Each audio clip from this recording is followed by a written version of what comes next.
Y'all, I am so excited for this new project. Why? Because it's mine. Because I'm actually working on something that's in my house, staying in my house, not for sale, not for anybody but me. I got this sofa years ago. I actually got it to paint because I don't know what's going on with the finish that's there. It's like somebody threw dye at it and rolled around on it. I don't know, but I'd always intended to paint this sofa and I'm finally going to do it. I'm glad I'm doing it now because now I have all new products and colors to try on this thing. So this is going to be a 2-part video. All right, because you're not going to sit still for 2 hours. The first thing I'm going to do is teach you guys how to paint to look like leather. Once we get that done, you know what's coming next. You know what's coming next. We're going to super shift this sofa. I am so excited to do that. But let's get started first. For those of you who just want to know how to paint the sofa and make it look good, keep watching. I can't keep putting this off. Y'all, I'm tired. I'm hungover, not from drinking. I have an adrenaline hangover, which if you are a performer of any kind, you know exactly what I'm talking about. It takes so much adrenaline, endorphins, dopamine, all the means, all of them in our bodies to get up and perform that the next day it feels like we've been hit by a bus. It's worse than a hangover, okay? It's worse. So that's where I am today. I just want to crawl up in bed and watch Netflix and chill. No, that's not what that means anymore. But that's what it means to me. Like literal Netflix, chill out, relax. Okay, if you know, you know. So anyway, instead I gotta freaking do this couch. I gotta prep it. There's nothing fun about it. There's nothing colorful about it. There's nothing exciting about it. So we're just gonna get through. We're just gonna get through it together, okay? First I gotta vacuum and find out what's underneath that cushion. Wish me luck.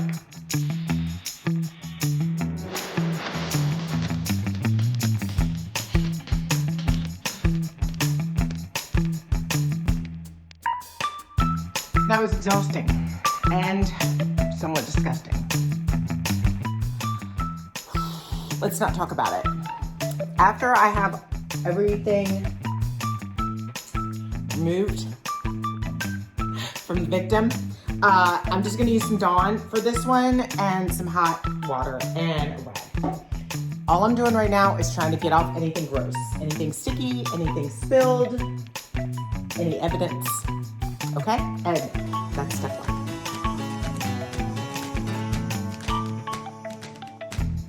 Why didn't I think of this sooner?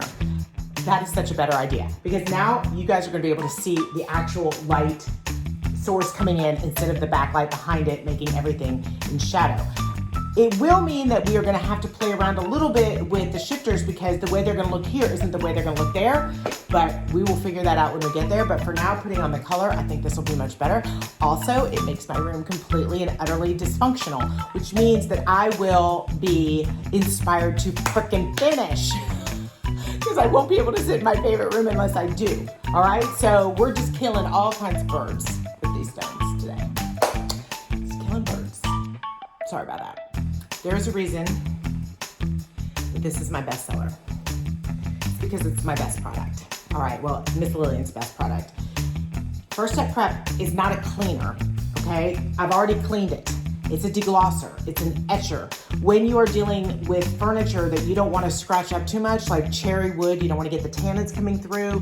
When you're dealing with really, really glossy, maybe somebody painted a latex paint with a high gloss, there's just times where you don't want to strip it all off. You don't want to go too deep and release anything. And especially with leather, we don't really want to scratch it up, but we do want to degloss it and etch it so there's some little teeth.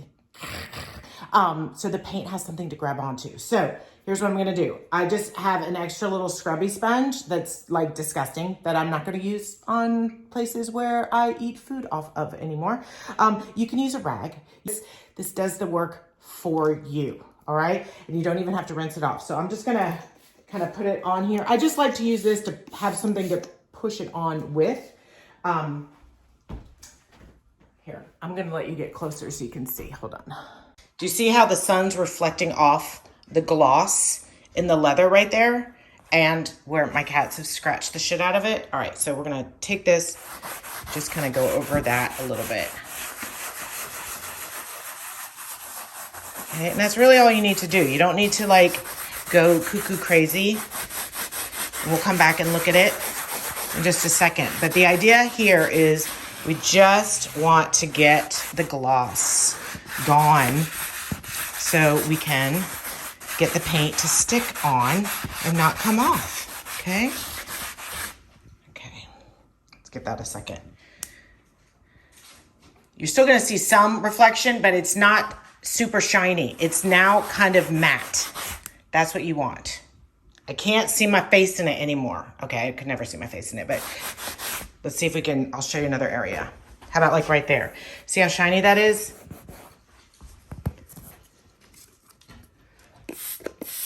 Could I have picked something grosser to put this on with? I don't think so. All right, let's look there. Ready?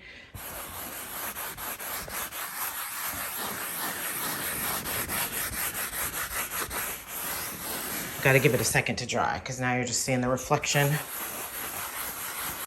All right, so here's wiping off the excess moisture so you can see the difference. Also, I'm getting a little bit of residue off the colorant on the leather, which is a good sign. We like that. We like that because I don't know what happened here. I don't think this was its original color. All right, so there you can see how we wiped off. See how we're not see how we're not seeing a brilliant reflection anymore? You're just seeing kind of a diffused reflection.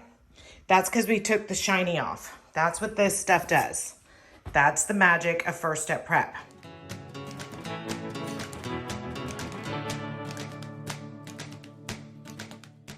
We got her primed, we got her prepped, we got her clean, we're ready to paint, except we don't have the paint yet. Oh my God, it took me so long to pick the color that I just now put in the order for the paint, well, a couple days ago. So it's not here. So we're gonna take advantage of this situation because I don't wanna wait any longer. Now, painting a piece of furniture, even a leather sofa, has the same qualities of a painting. So if you watch people paint, they will often put in an underlayer, okay, or a base layer. Sometimes it's a bright yellow or a bright pink. Often with portraiture, it is a bright pink. Why do they do that? Because even though every layer goes on top of the next, there is an essence, okay, that's gonna come through. If you've ever tried to paint something that is very dark furniture, you have to do a lot of coats. And if you were to do black and white against each other and put coat after coat after coat after coat, you're still gonna see a subtle shift, okay, between painting something that's dark and painting something that's light. So with that in mind, since this is brown, even though it's a light brown, I'm gonna take the opportunity to use some leftover yellow paint and paint the underlayer so that that green is really gonna pop with a yellow glow, which is what I want. The other benefit of putting on an underlayer here is that we're gonna really be able to check for adhesion now. We don't need to lay it on thick. We just need to get enough on there to cover all the leather, okay? It's okay if some of the leather shows through. And then we're gonna do the scratch test and make sure that everything is ready to go. So, are you ready to go? Let's go!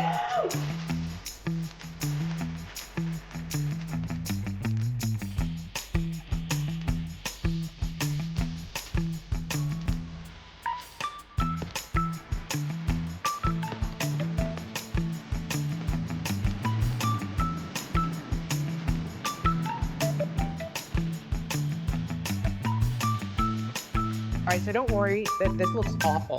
This looks terrible, but you don't need it to be solid coverage. Actually, you don't want it to be because you don't want to build up too many paint layers. Now, yeah, scratch the heck out of it. This is after 24 hours, and you want to make sure that you have complete adhesion. If there's any place on the sofa that's coming off, go back, clean it, and repaint. All right, we've got our primer coat on. We've done the scratch test. And it's time to paint. And my paints came in. So this is the color that we are gonna try to match. But, okay. I ordered all these. So let's talk about it. In order to make it look like leather, you really have to have it kind of modeled. We don't want it to be just a solid color. It won't have the depth. It won't look like real leather from afar. It'll look like you painted your couch. Okay? So these are the colors that I ordered. I got my Sutruce, isn't it gorgeous? And Lichen, that's actually the closest to the sample, Holiday Wreath and Jalapeno. Now, because I really want this to have a yellow undertone, I'm actually taking the jalapeno and I'm gonna go ahead and put on another coat just like I did the yellow, kind of as a base to see how I like it.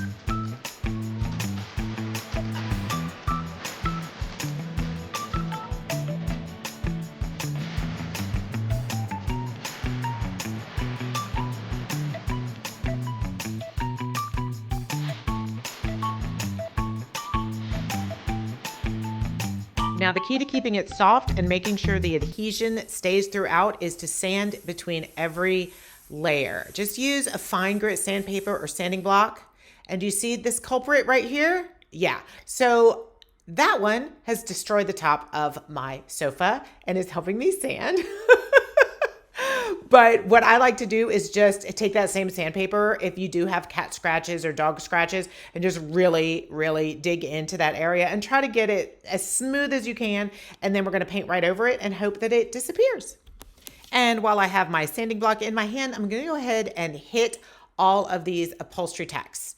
Why? Because I'm going to paint them. Why am I going to paint them? Because I'm going to super shift them. So I want to paint them first, so I got to sand them first. You have an issue. We have a bit of an issue. So we've put the yellow down, we scratched it, we put the green down. This is just the first layer of green. There's a lot more greens to go, but I like this one. I love this one. This is the jalapeno, and it was just supposed to be like the next oomph layer underneath the darker green so that the super shifters work. But I'm in love, and every time I walk in the door and it greets me, it's like, hello, be happy. So I don't really want to cover it all up. Two things are true. One is sometimes you have to change course because the course you intended took a different turn and you end up at a better place. It's like even better than you could have anticipated. That's where I feel like I am with this. This is even prettier than I anticipated. On the other hand, sometimes you've got to stay the course because that might be even better. You see what I'm saying? Like those of you who hike, I don't hike, but I can imagine, you get to an overlook and you're like, oh my God, this is fantastic. We don't need to go any further. We saw everything we needed to see, but your friends who kept going up the top, right? They saw 360 degrees. They showed you the pictures later and you were like, oh dang, I stopped too soon. That's where I'm at with this. Okay, so wish me luck. I started this project. I have to continue this project. So here's what we're gonna do. We started with, first we started with the skim coat basically of the light yellow. I put on jalapeno, which I love. But what we're gonna do is play around with making this look like leather. So I'm gonna keep some of that jalapeno coming through, probably more than I thought. We're really gonna get more toward the lichen. This is the color of our swatch that we know works with the super shifter. Maybe what we end up doing is that the super shifters only go in some highlights and lowlights where we use this to create a leather-like effect. I know this may or may not make sense because I don't quite know what I'm doing. I mean, I know what I'm doing, but I don't know what I'm gonna do until I do it. How's that? Thanks for coming to my video. Please subscribe to my YouTube channel. Y'all know you can put this on like triple, double time speed, right? Okay. I also have the Sutreuse. I don't think I'm gonna need this. I think that this jalapeno is bright enough to give us our highlights. So there's no time like the present. Let's do this. Let's see how this works out. All right, it would have been better if I'd picked a pan that wasn't already filled with color, but I'm starting with the jalapeno and then the lichen, and then here is my holiday wreath, which is kind of my bluish green. So we're just gonna start mixing all these up and seeing what we get. I'm gonna start just with one brush. I'm gonna go into my base color. I wanna make sure, where can you see the most? Okay, that looks good. I'm gonna go right there. Kind of dab it on because we don't want to see brush strokes, okay? And then you can either take a separate brush or I usually use the same brush because that's how I roll. But for the sake of this, I will use a separate brush so you guys can really see what I'm doing. I'm really offloading. This is the Lichen Lichen. And I'm just kind of modeling it, okay, together so that you get kind of these two colors blending in. Because that's really how leather looks. You know, it doesn't all look one color, okay? And then I'm gonna take a third brush, go into that. Now I may end up using that Sutreuse actually. And let's look at that. It's a little bit green, a little bit blue, I mean, but let's see. And it's also how this dries.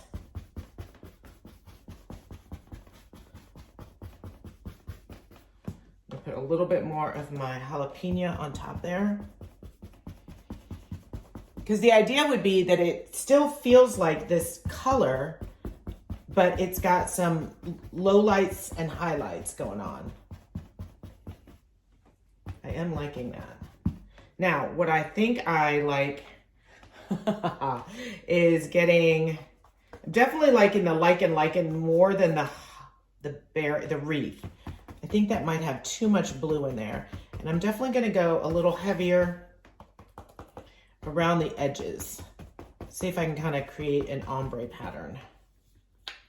All right, and then I just keep mixing up brushes. It's a cloudy day here, so that's actually helping me get the look that I want. Because I don't have a whole lot of reflection. I guess you guys do. I'll make sure I get the camera at a different angle. All right, first of all, let's get the hair out. The light in here is making it a little bit more green than gold. But still, I'm not liking the bluishness of that color. So I'm gonna go back in a little heavier with the Lichen Lichen. No, with the jalapeno, because I know I love this color.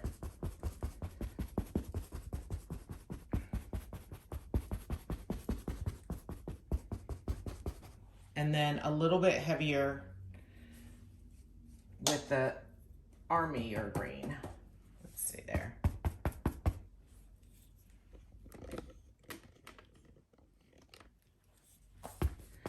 It almost looks khaki against this color. But what's so funny is that, let's hold up our reference.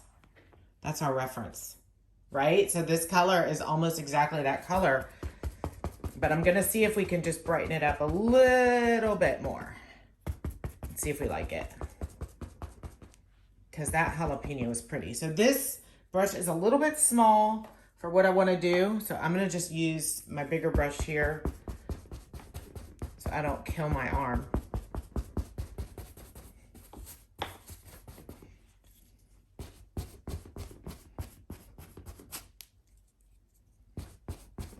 And then it's really gonna depend, let's put that there, on how it dries. We'll have to come back and see if we like that. And it's okay if we don't. If we don't, we add another layer. That's why we're going really, really thin layers to make sure that we get the look we want first. Make sure we get the tones and the colors that we want, then we can go on a little thicker. Kind of like how I'm getting a little bit of highlights and lowlights in there. All right, so let's let that dry. All right, I'm gonna keep modeling. So remember, that's our color. That's the color we chose. Crazy, right? Because sometimes the way we see color is really just in comparison to everything else around it. It's not even that we see that color. So seeing this color against that bright green makes it look kind of brown. But once we finish the whole thing, it's gonna be green again. You just gotta trust it.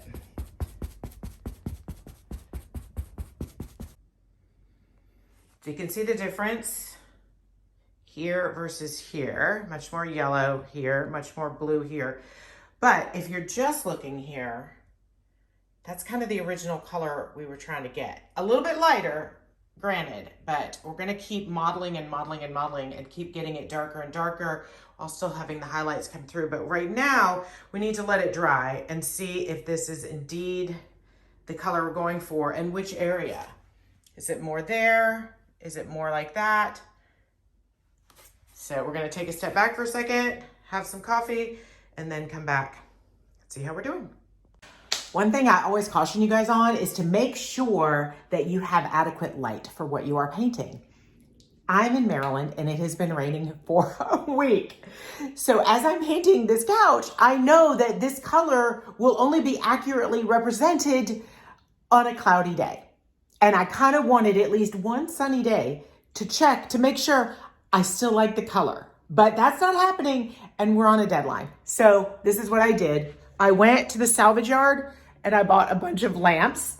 I also have a workhouse lamp, but that thing gets really hot and then I forget and then I leave it on and then I go out for the day and then I risk burning my freaking house down. So it's cloudy, but we have enough natural light plus all the lamps. I think we can keep going on this. Now, y'all know in my last video, I said I really loved the jalapeno and I wanted to kind of keep it, but I really want to push through on the plan that we already have of doing more of the rich emerald green with the shifters on top. But my brain could not see it because really you're not seeing the color.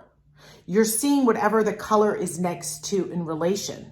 Okay. Have you ever like put a little bit on your wall and been like, oh no, or oh yeah. And then you finish everything around it. So it's not against the white or anything else. And you're like, oh, there it is.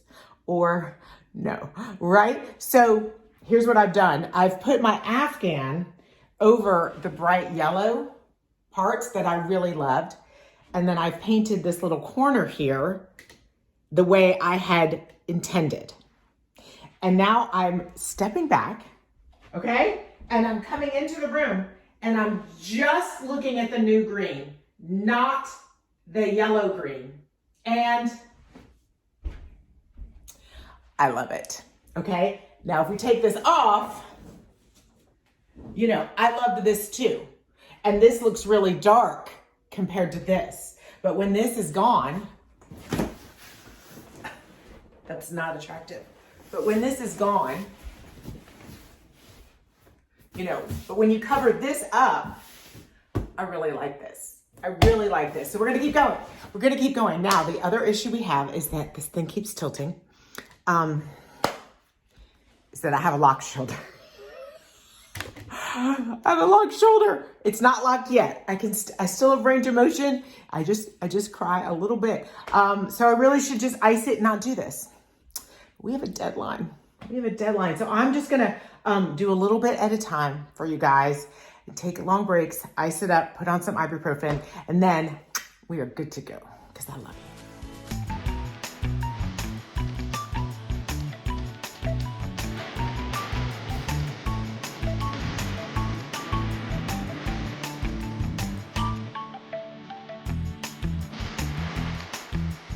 I was going for mottled, but I ended up, quite honestly, with a bit of splotchy once it dried, because you just don't know what you get until it dried. So on the subsequent coats of paint, what I did is instead of having the light green, middle green, and dark green colors, I actually mixed each green into a color in between each green. Does that make sense? Yeah, so I took jalapeno and I mixed it with the holly berry so that I had a color in between the two. And then I mixed in a little bit of the chartreuse.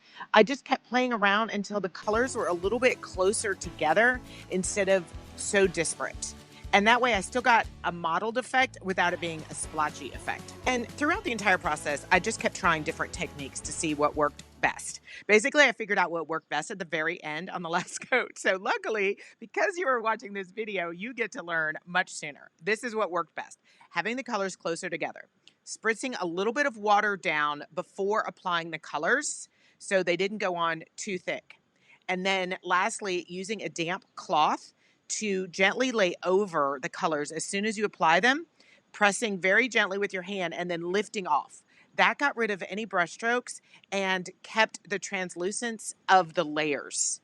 Okay, if I had figured this out first, I wouldn't have 7 layers of paint on this couch. I would only have 2. So learn from my mistakes. But this is why I do what I do, people. This is why I do it, so that I can figure out the very best way. And sometimes it happens at the very end, but it's the very beginning for you. So once the sun came out, I still had more surprises. It was still a little splotchier than I wanted, but the color was totally working for me. So I just kept doing the same process, mixing a little bit more jalapeno, getting those colors even closer together, and then just repeating, modeling it down, pulling it off, modeling it down, pulling it off. And as long as you're using really thin layers, going on very sparingly, and sanding in between every coat, you can just keep doing this until you get exactly the blend that you want. That's what I did. I had to do it a few more times, and then I kept getting those colors closer and closer together with each additional layer. I just kept mixing the paint kind of closer to that original jalapeno until I nailed it.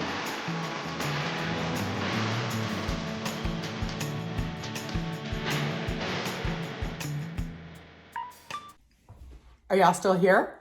Did you make it? Did you make it all the way to the end with me? I know this is a long video. I'm very happy. I'm very pleased. It makes me smile every time I walk into this room. But we're not done. We are not done. We're gonna super shift it. Are you new here? Do you know what Tanglewood super shifters are? They're magic. They're a little magic in a bottle. So what we're gonna do is it's color shifting metallic wax. We're not gonna put it over the whole thing. I don't think. I don't know. Maybe I will, maybe I won't. But we're definitely gonna put it on some highlights and lowlights, and we're definitely gonna put it on all the trim. And then maybe we'll be done. Or not. Maybe we'll paint the wood. Maybe we will add a design. It may never be done. But I thank you guys for staying with me, and I hope you stay tuned for part 2, which will be out eventually. Bye.